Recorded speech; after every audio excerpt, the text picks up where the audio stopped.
James, Raf. we've stretched it too far, but it's officially the end of the silly season next week. So enjoy your weekend, folks. We're going to move on because I know we've touched on this long and hard. Silly season. Exactly. Over on Monday. Done.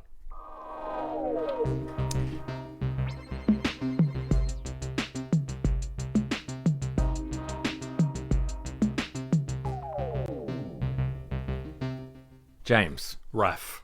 We should probably touch on what we're going to talk about before we go into anything else. All right. Today, there's a few things floating around. So we're going to talk a little bit about Tesla. Yeah. I know we touched on Tesla a little bit over the past few months, but they had a shocker of an earnings result. And stock went up. And stock pumped. So we'll get into that. So we need to get into the logic behind that. There's a little bit more around the antitrust cases around Google and Meta. Don't let your eyes glaze over. We're gonna rush through the actual antitrust stuff and get into the bigger issues, the big ideas. The big ideas, the big questions about what's going on. Yeah. As a result, because there are actually some interesting consequences that are sort of floating around at the moment around this stuff, and it ties into all the AI crap that's going on. So we'll talk about that. And then we're going to lace in some other stuff about tariffs and Apple. There's a couple of other things that are out. We're just going to riff. Just so you know, especially for our American audience, we just had a long weekend and we're heading into a second long weekend. This is why back in September or / October of last year, I know I said we wouldn't talk about it, but this is why we said the silly season goes till now. For our American audience, we had Easter, which was Friday, public holiday, Saturday, Sunday, Monday. 4-day weekend. So 4-day weekend into Tuesday, Wednesday, Thursday, Friday, another public holiday due to us respecting the Anzacs, which you wouldn't know about, but that's fine. That's okay. So we had a 3-day week between 2 long weekends. So obviously, you said you're in the city, it was completely dead. It was pretty dead, yeah. Like there was like a hack you could do or whatever, which was like take 4 days off and get like 23 days off or whatever. Yeah. So there's not that's why it's still a silly season. And I friggin' came back from America straight into this week. Yeah, exactly. It was just plus the fact that you're in Las Vegas, not a city that sort of, apart from the Sphere, gives you a sense of humanity's best. No, but I came home on a Wednesday, and then Friday was a public, walked straight into silliness. So it feels like, anyway, yes. So for our American listeners, we're cracking a few brewskis. I don't know why we always address our American listeners who are by any analysis a minority. Yeah, but they're solid. Like they're probably there's probably a quarter of you are American. Anyway, that's happening to all of us. Okay, Tesla. Let's start there. Fun. Start there. Tesla. We've covered them a little bit. They have obviously had a very rough time in the public markets. Since I'm pulling this out of my ass, but I think it's about right. Since the end of last year, actually, I think it was the beginning of this year, they have shed about 50% of their value. They pumped after Trump was elected. Yeah. We've talked about in the past, they got the President's Friend Premium. Yep. When you are the President's friend and you're the CEO of a company, public market investors, they love that. Absolutely. They see that and they say, oh my God. He's the President's friend. He's the President's friend. I got to throw money at this company. I'd throw my friend a bone. So they've been struggling. We've talked about why they've been struggling in the past, which is, they have Chinese competitors, for one. Seemingly a vaguely saturated market to a certain extent. Vaguely saturated market. The EV market has, in some markets at least, seemed to plateau or at least shave off some of the growth in the past. Yeah, it's not going exponentially up anymore. And then you have the unfortunate inverse of the President's Friend Premium, which is the President's Friend Premium. The President's Friend Premium. 50% of the country in a bipartisan, in a two-party political system are going to hate the president. Yes. It's an unfortunate reality that plays out in many societies. As a result, when you are the president's friend, people who don't like the president are probably not going to buy your car. Yeah. That's not necessarily true, but when you're Elon Musk and you've thrown yourself so aggressively behind Trump, and you used to be a status symbol for, wealthy liberals, and now you spend most of your time online tweeting about how those people suck, they may consider perhaps a Polestar for their next electric vehicle. Yeah, indeed. You know, What that leads to is, like 4 quarters of revenue decline, basically. Exactly. And mea culpa, I know like many, a little while ago I said I didn't think, well, to pat myself on the back a little bit, I said I thought that was a factor, but not a huge factor. And I think we walked it back a little bit. Now I think I can say pretty conclusively that the political dimension is actually pretty big. Yeah. Not in America, yes, but absolutely in Europe. Yeah.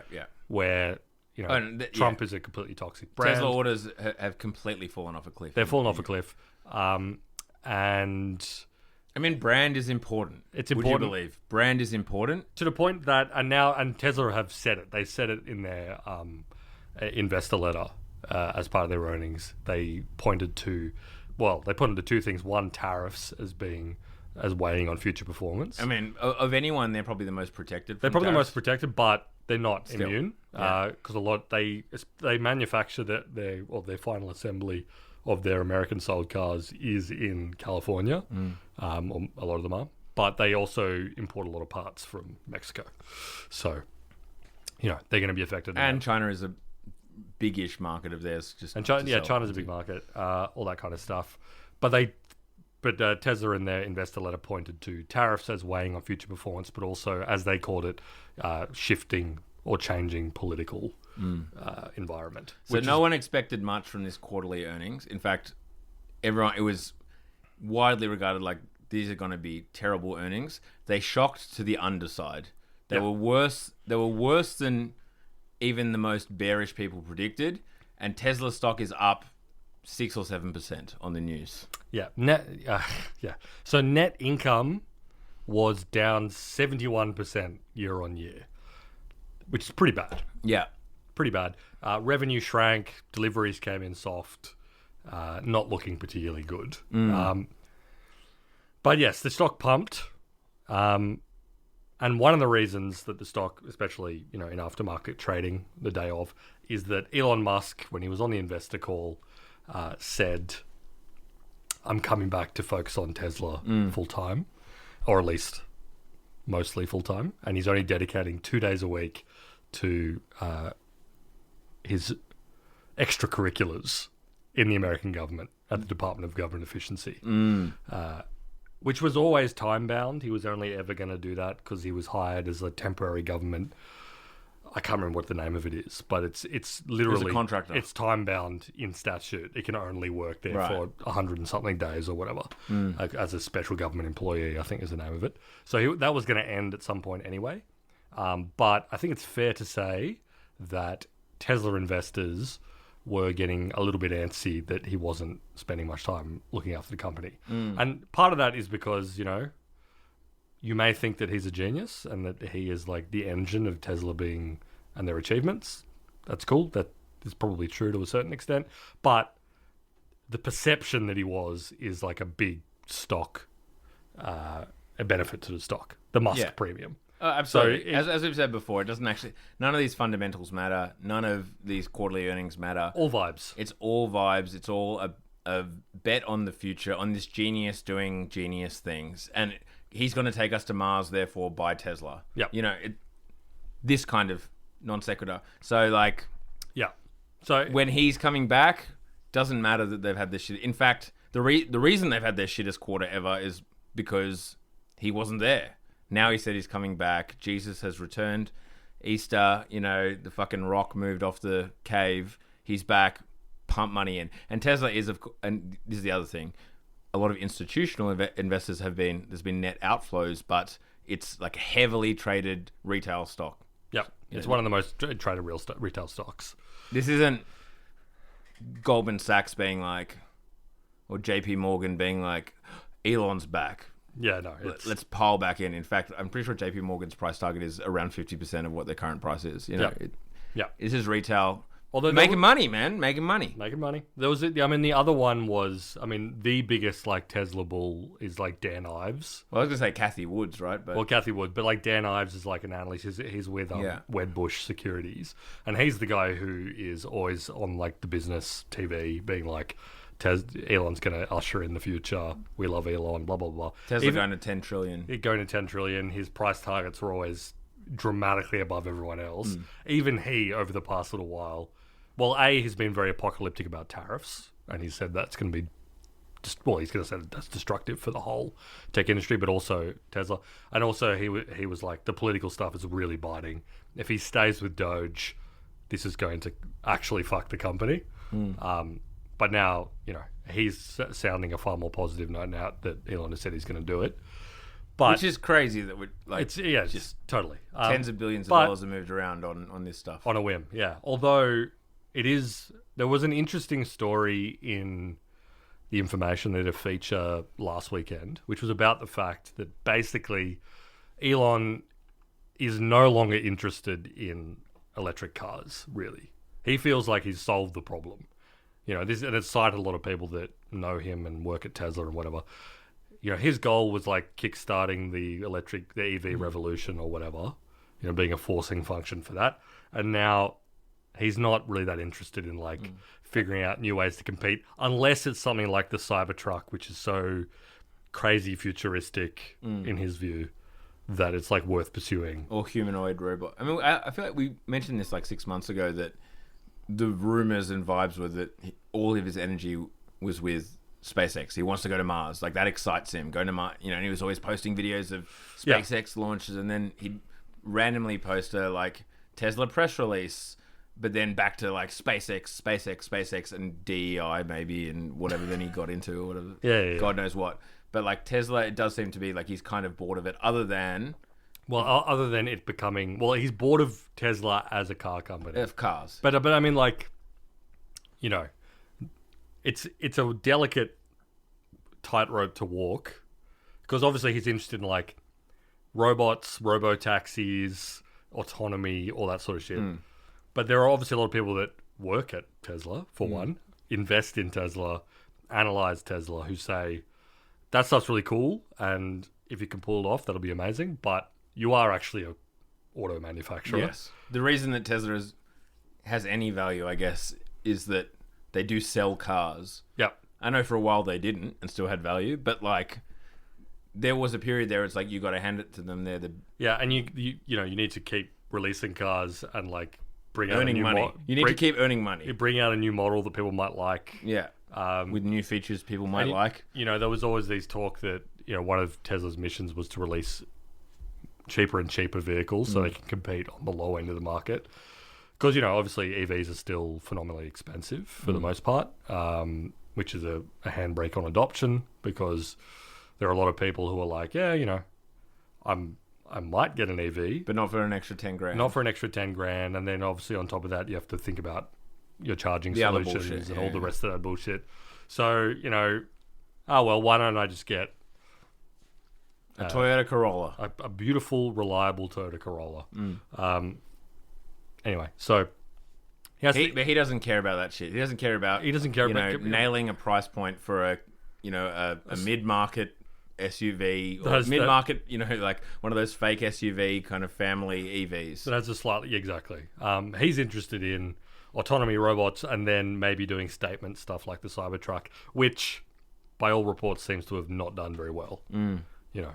There were, I saw heaps around in Las Vegas. Yeah, and Los Angeles. But I was expecting to be wowed more. By seeing one? Yeah. But I think like cars are so big over there that the first time I saw one, I thought it was quite small. It was smaller than I imagined. There are people on Tesla's marketing team who would lose sleep over hearing that you saw a Cybertruck and thought, not that big. It was smaller than I expected. I expected it to really kind of dominate the road, but it was just this silly looking car. Once you see like a Ford F-150 Raptor or whatever, or one of those ones where they got the double wheels. Yeah, exactly. Yeah, it's hard to be wowed beyond that.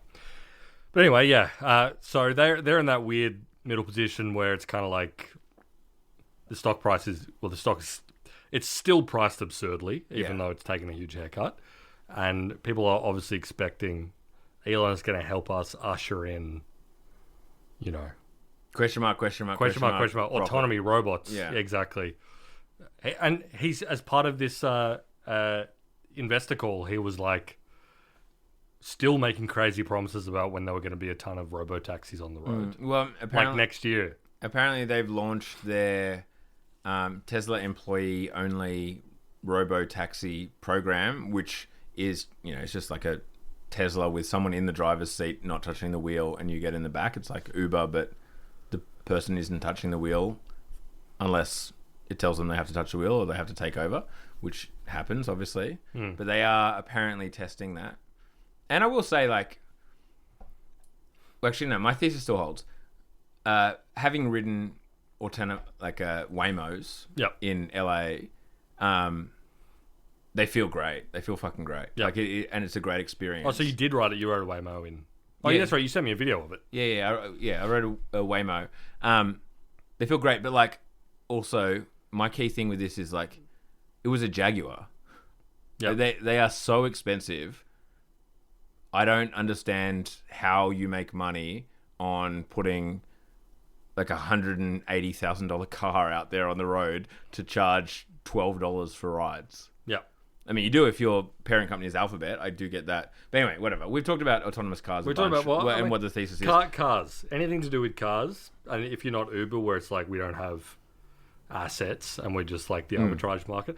For example, and this is just bringing a little bit of I'm between cars at the moment, so I'm using GoGets. Mm-hmm. GoGet, I mean, again, for people that aren't in Australia, I don't know what the equivalent, Turo is the Yeah, I equivalent, think it's right? Turo, yeah. Where there are cars all over the shop, and you can book one for a set amount of time or whatever. And I was just sitting there and I've been using it, GoGet's fine, and it works perfectly well. But it's this is the most dog shit business imaginable. You just have thousands of depreciating assets sitting all over cities all across Australia. You don't charge very much for it. No. It's not absolutely, bargain basement cheap, but it's also not that expensive. No. The utilization is apparently awful. And I know there's a Go-Get right outside my apartment complex and it's never in use.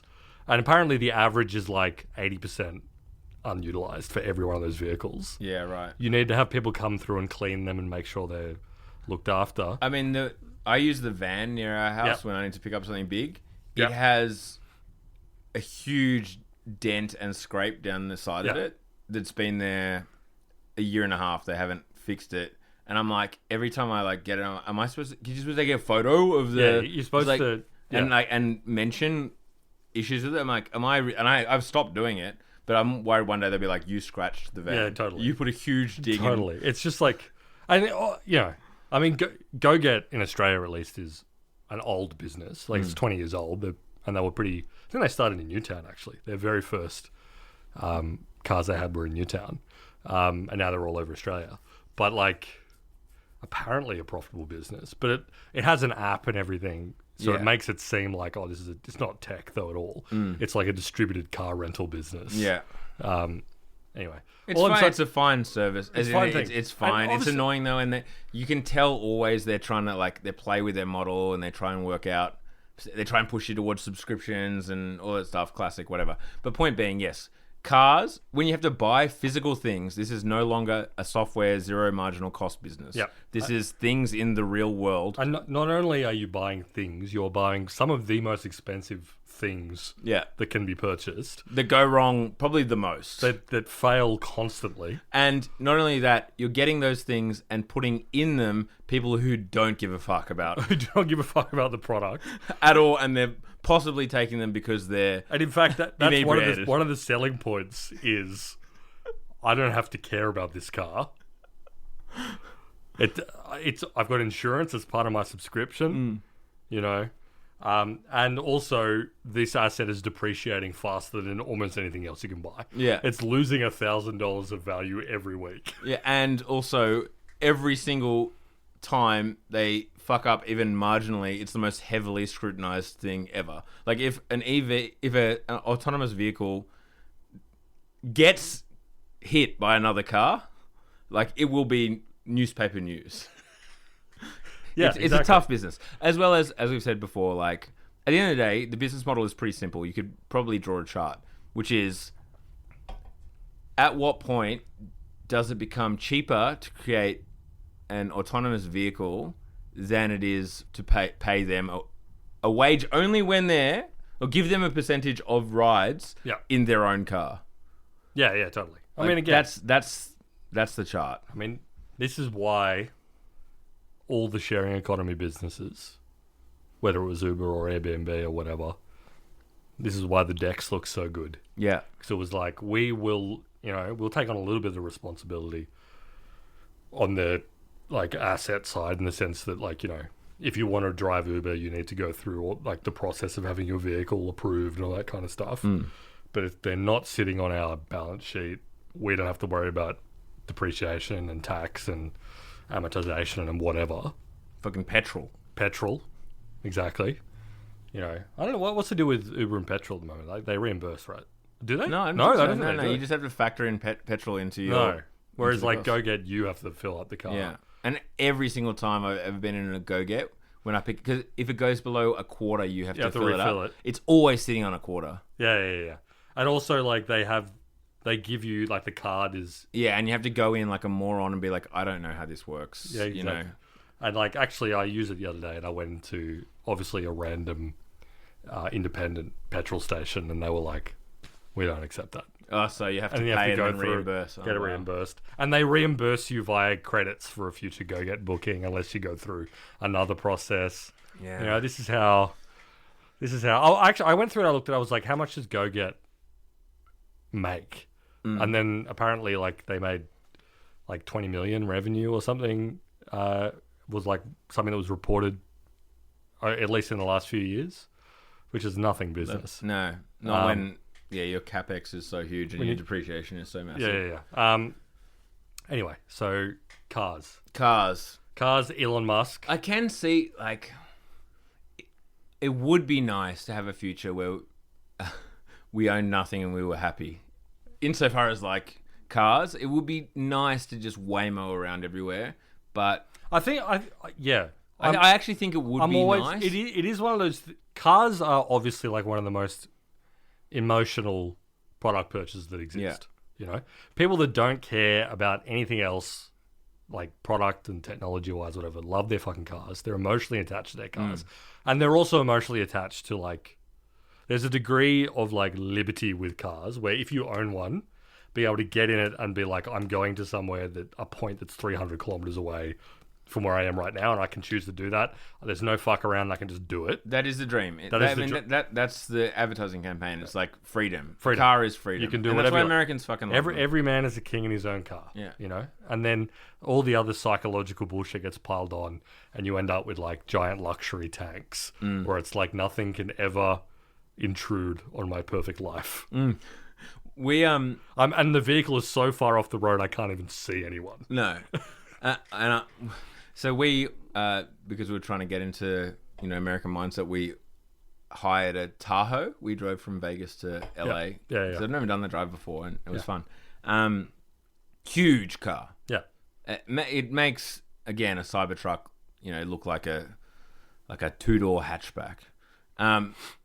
It's the smallest car I've ever seen, folks. This so-called Cybertruck. So-called cyber. I call it a cyber sedan. But anyway, the car was fucking huge. We kind of did it because it was funny. There was only two of us.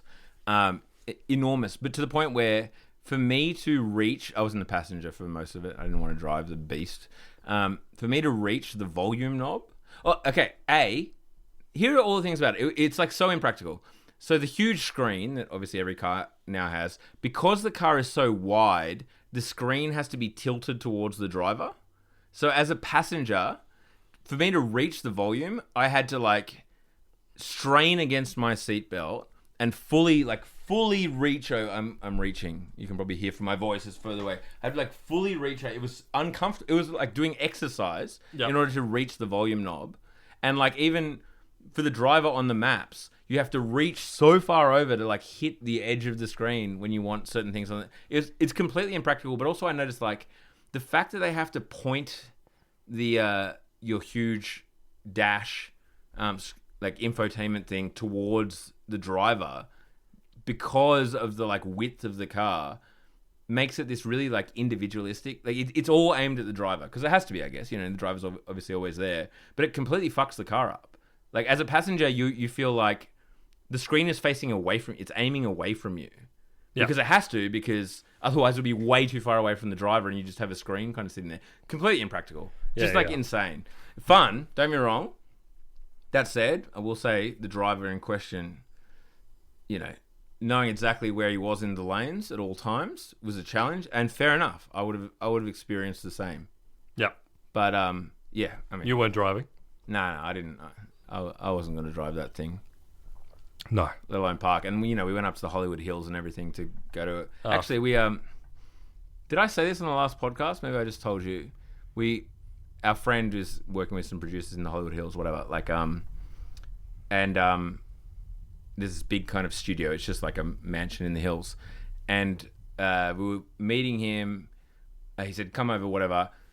We didn't want to ding the bell to go in because it's like a place where multiple people are staying. Yep. So we texted him and we're just like, we're out the front. And there was a car. It was a Camry, I think, something like that. Just like running with the window down. And we're kind of walking up and down to be like, you know, Vin, you know, can you see us? Whatever. And a guy's like, you guys okay? And we're like, oh yeah, we're just waiting for a mate. You know, we're fine. And it was because the place we were at was next door neighbors with Sabrina Carpenter. And that's right, you did tell me that. And he was a 24-hour security guard in a car. And by the way, window was down, engine was on. Apparently engine's on 24 hours a day. He had so many snacks on the passenger seat. Like there's no one getting in on the passenger seat. That's a little bit of intel for you folks. Sabrina Carpenter has 24/7 protection, and that guy is well stocked when it comes to snacks, chip. Well, what was he rocking? American stuff, right? It's all friggin' orange with bubble writing, you know. Oh yeah, like the Cheetos. Don't get me wrong, like we pounded some of those. What they have one of their 7-Elevens is called like Trouble or something like that in Vegas. It's got some name like that, or Disgusting or something like that. It's got like a crazy ass name. It's called Disgusting. So it's not disgusting, but it's a name like that. Yeah, okay. That presumably was someone's last name at some point, but. Disgusto. John Disgusting. Yeah, maybe. But yeah, we went off in those places. Buying jerky and 900 different types of apparently zero sugar drinks with like all kinds of peptides and shit in them. Yeah, exactly. 50 chips. And yeah, it was food dyes, chemicals. Actually, you know what? We can. Well, you've told an exciting celebrity story there. You didn't meet Sabrina Carpenter. No, I didn't even know if she was in there. She may not have been there, but. You know, you met her security guard, her 24/7 security guard in Hollywood Hills. I'll put that on top with a relevant celebrity story. Mm-hmm. And I brought it up with you today, but it came up because my iPhone memories threw it up a few days ago. That's why it was top of mind. Your run-in with Elon Musk. My run-in with my interaction with Elon Musk. It's a photo of Elon Musk that I took at Splendor in the Grass. 2017. R.I.P. All right, well, R.I.P. Well, not fully confirmed R.I.P., but probably R.I.P. It seems R.I.P., yeah. The Coachella of Oceania. That's what they call it. No, this was... I don't know why Elon Musk was in Australia. But anyway, he came to Splendor. He was dating Amber Heard at the time. So there's a photo I've taken of Elon Musk and Amber Heard sitting in the VIP section of Splendor where I was because I was there with media. In the media. I was covering the festival. And they were... You're a music journalist. I was a music journalist. R.I.P. again. R.I.P. that whole profession. And they were sitting in a roped off area of the VIP section, which was huge, but it had been roped off entirely for them. They flew in with a helicopter to just sit by themselves in a giant roped off area in North Byron Parklands. and I took a blurry, dark photo. And you can attest to it that even though it is a blurry, dark photo taken from 10 meters away, pre-iPhone's been good at doing night photography. No, and you can very distinctly see it as Mr. Elon Musk. it's clear. I think anyone in the world Would look at that and be like, that's Elon Musk. exactly. He's got one of those faces. And if you peep the metadata, yeah, that's an original Elon Musk. So I'll post it in the Discord. So if you're not a subscriber to Downround, head to downround.net. Sign up. You get an extra episode every single week, which we're about to launch into now. We're going to talk about Antitrust. Antitrust. and the search. It's been a while since we've revisited search and the problem of internet search. It's becoming more and more pertinent as time goes on. But also you can join the People Discord. are using the search to search the internet. And you can join the Discord and you can look at a blurry photo of Elon Musk from 8 years ago. And to be clear, this is a guy that you almost certainly want to see less of. He's one of the most famous people on the planet for the worst reasons imaginable. So I'm offering you for $9.50 a month the chance to get more podcast and to look at a photo of a guy that you can freely find on Google Images and wouldn't want to.